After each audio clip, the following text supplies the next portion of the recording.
اس کو آپ ایکسپلین کریں. اب آپ اس کو کس پیرائے میں بیان کریں گے ہمارے ناظرین کے لیے دیکھیں جو گفتگو سی ایم صاحب نے زرداری صاحب کے حوالے سے کی ہے؟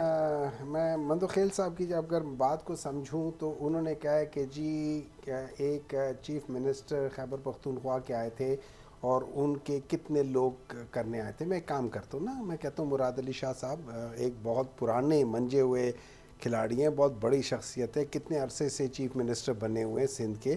انہیں کہتے ہیں ذرا کے پی میں آ جائیں یا پنجاب میں آ جائیں اور ان کے جتنے ہمارے لوگ ہیں نا اس کے 10% سر وہ یہ کہہ رہے ہیں کہ آپ ایکسپیکٹ ہی نہیں کر رہے تھے کہ آپ کو جلسہ کرنا پڑے گا. سن لے پاکستان کے کسی بھی سٹینڈرڈ کے لحاظ سے کیا وہ اچھے جلسوں میں نہیں شمار ہوتا؟ بہت اچھے. ایگزیکٹلی. اب سن لے,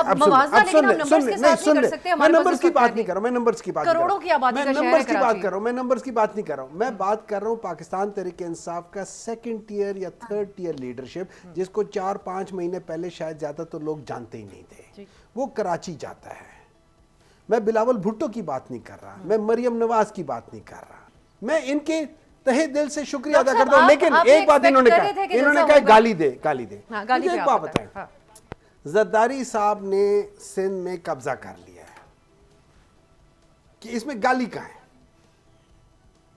مطلب دیکھیں اچھے لحاظ سے بھی جا سکتے ہیں نا کہ انہوں نے کہا ان کا سندھ میں قبضہ ہو گیا, پولیٹیکل قبضہ ہو گیا, وہ بہت بڑی چیز ہے, قبضہ ہو گیا. یہ گالی کہاں سے ہے؟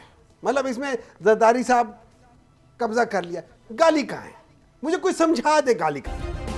سبسکرائب کریں اور بیل دبائیں تاکہ کوئی خبر رہ نہ جائے.